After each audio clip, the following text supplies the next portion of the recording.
Hey y'all, what's up? Welcome to Mahogany Sweets. Make sure you hit the like and subscribe button. Sorry for the lighting in here. I'm just too lazy, to be honest. I ain't feel like going and grabbing the, what is that thing called? You know, the little ring light stuff and all that. Hey. So anyway, let's get into it. I needed to come and do a part 2 about the Joe Budden podcast. As I told y'all in the previous video, I did not watch the entire thing. And shortly after I made that video and then went to go press play, Joe got into it. Joe has given his side of the story, okay? And we know how that go. I'm saying his side of the story because there's always three sides to a story. One person's perspective, the other person's perspective, and then what reality is. So anyway, let's get into it. Joe says he goes back and he watches the episodes. And as he went back and was watching, because you know how like sometimes while you in real time and something happening, you don't really process it or grasp it like that. It might take till later for it really to dawn on you like what actually happened or what's actually been happening and stuff. So Joe said he goes back, he watches episodes, and he notices like, wow, Rory has been coming at me harder than what I actually thought while I was in the situation at the moment. And he mentions a few specific instances of things that Rory has said and had done that he was looking back at that really made him put it together. Like, wow, it's a bigger problem than what I thought. And that registered to me, and it made sense in the sense of when you with friends, relatives, your spouse and stuff, they may say little digs and little things, but you normally just shrug it off like, oh, okay, they ain't one of their moves. Oh, okay, they just talking crap. You know what I'm saying? Or they just joking. You know, they just threw that out there. You don't really internalize it. You don't really like sit with it and give it much weight. So he basically was saying like, he realized it was a much bigger problem than what he thought, because in the moment he was not giving it a lot of merit and just took it with a grain of salt. Is Rory just being Rory, right?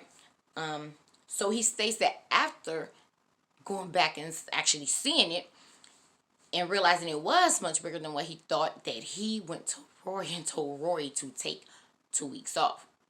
So Rory did not go on strike from the show. Rory did not leave the show. Joe went to Rory and was like, okay, I clearly see it's a big issue going on. There's problems, and maybe you need to go take you some time to yourself for a minute. And I think that as a businessman, he might have figured, because like we've been talking about it in the comments, how we've been picking this up and reading this for the longest, right? So as a businessman, he probably looked at it, well, with what you're going through and how you're bringing this air and how you feeling and how you're bringing that to the podcast and is reading on air, that's not good for business necessarily. So it could have been that could have been why he felt it was best for him to take some time off. He could have felt like, right, you need a mental health day, week, month, or any of that. Now, if that was the right call or the exact way it should have been done, I don't know. We all learning trial and error, so I really can't gauge right now if that probably was the best way to do it or not. For all we know, he did go more in depth and talk with him, but we can just go off what he told us, which is that he told Rory, like, here, you need to take you some time. But I'm quite sure it had to be probably more in that conversation than just that. And he stated that Maul is not there is because Maul had a problem with Joe basically suspending Rory for 2 weeks.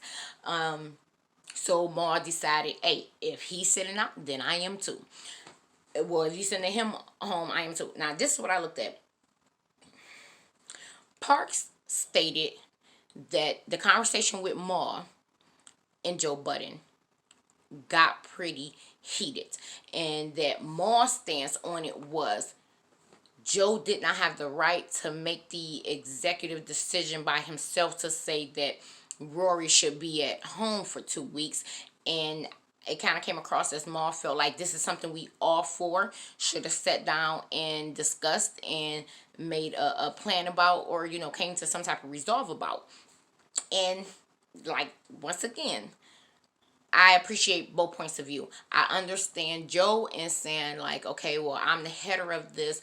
That's my call solely, but I totally understand Maul saying like, we're all in this together, and it should have been a conversation. So I respect both points of view. So that's, once again, I can't call who's wrong or right, and maybe things could have been handled in a different way. Not sure, but that made me, with them coming on and sharing this today, talking about Joe Budden and Parks, and I guess even Ice. I would take that as, okay, for Maul, this has nothing to do with money. He's not having money issues. Maul is content and fine with where he at, and whatever grievances he may have had prior to this situation, they're not big enough to where it would cause him to be like, I'm leaving or walking away. But Joe making this call on his own to say, I'm going to suspend Rory, was a big enough deal for him to say, no, look, I'm going to have to step back too then if Rory's not going to be here. I heard people in the comments, right? A person even came on my previous video and brought up things to this effect, saying that Joe Budden is wrong, and part of the problem is he did not stand up for Rory and Maul concerning the academics beef. And y'all got to be ridiculous. And I'm going to tell you where my stance is on that and why. These are all grown-ass men. Academics is a grown-ass man. Rory is a grown-ass man. Maul is a grown-ass man. I personally would feel it would look weaker and be inappropriate for Joe to be like, here, I gotta come and defend these two grown-ass men that are even older than academics. Like, are y'all hearing yourselves? Does that make sense to y'all? And my thing is this. Okay, so academics came after Rory and Maul for things Rory and Maul had to say about academics. That's between them three. That don't have nothing to do with Joe. Did Rory go to Joe Budden to ask if he could go and pull up at Academic's crib? Did Rory go to Joe Budden and ask if he could send notes through the mail to Academic's crib? Like, so why now then, if Rory got himself in this shit, why now does Joe Budden have to jump in to be his savior? Like, no, these are grown ass men. Joe, in my opinion, did the right thing by not stepping in, because then guess what the narrative and attack would have been? That Rory and Maul can't handle themselves, and Joe had to come and jump in and save them. Like, no, so I feel that Joe handled it smart and wisely not to get involved in it at all and say anything publicly about it, because then he would also have to publicly, if he addressed it, he would have to address it all, and he would then have to publicly acknowledge what Rory did by going to that man's house and sending shit to that man's house. And how embarrassing would that be? So Joe actually has done Rory a favor by not coming and saying anything to academics, and especially not publicly to us, because then you will also have that other side calling Joe out, like, hold your man's accountable for what the heck he did. You get what I'm saying? So y'all ain't looking at the full picture in that sense. But like I say, even minus that aspect of it, these are all grown men, and they can handle themselves. They can speak for themselves. And I doubt that Rory and Maul is looking for Joe, or feel Joe was supposed to come to their rescue, their defense. Like, y'all acting like these are helpless men who can't hold their own. So yeah, I doubt that has any bearing. Then we had people in the comments talking about Joe is constantly cutting Rory off. Joe is constantly stepping on his toes, and this is that and the other. And I don't think that that's as big a deal as y'all trying to make it. People were saying that Joe took jabs at Rory's relationship, knowing that he was suffering relationship problems, and still trying to take jabs at that. And this is what I seen. When Rory first started going through all that stuff, I think that they, or at least to the public, Joe Budden and Maul and Parks tried to show Rory respect. As far as, we're not going to bring up what's going on in your personal life or push an edge on what's going on in your personal life, right? Now, Rory did begin crying out on a podcast talking about being depressed, being stressed, and all those different things. But Rory is the same person who told us that Joe Budden is the one who hooked him up with a therapist.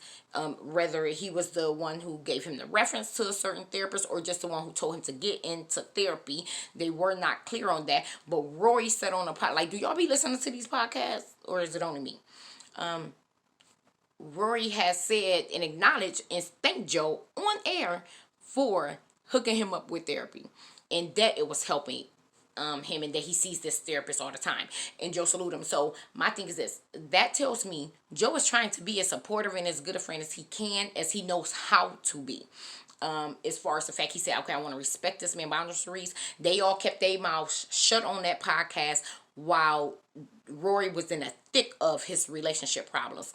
And what he did do to try and offer some type of help and empathy was say, here, Rory, you need to get into therapy. Let me help you out with that.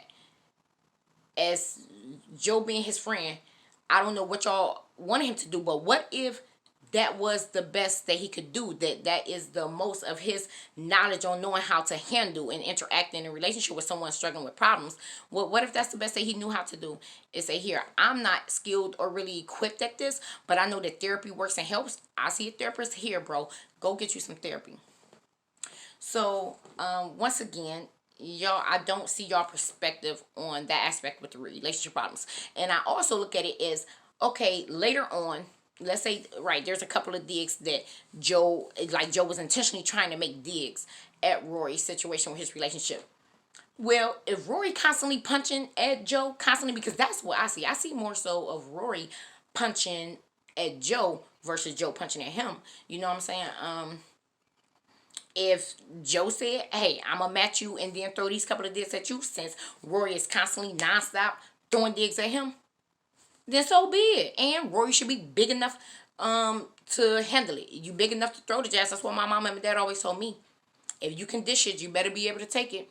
And Rory is constantly dishing jabs out. So he should be able to handle the few coming back his way. Now, when we get into Joe Budden constantly cutting Rory off,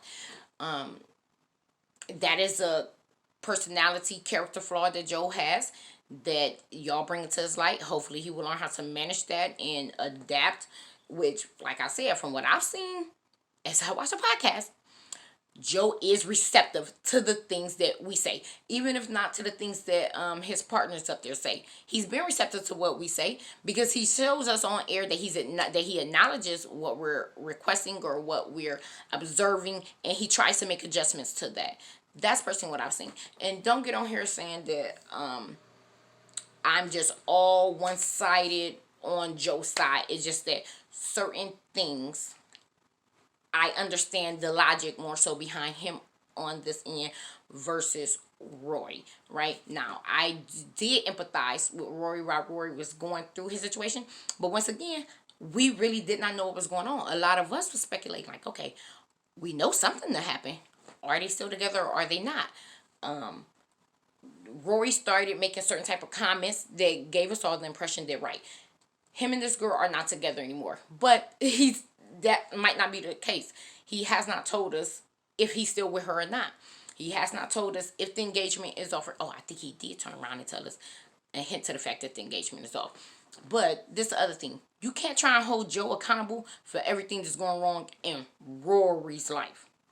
You can't try and hold Joe accountable for everything that Rory feels. We are in charge and in control of our own feelings. We are the ones who are the first and foremost responsible for our own feelings. It's not your spouse.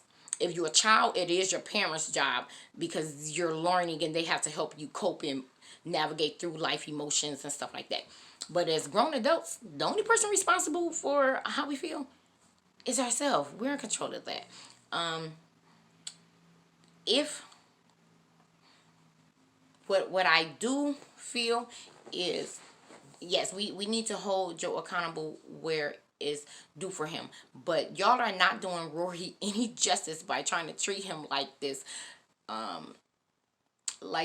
incapable, unequipped, scary, fearful, lonely orphan child that's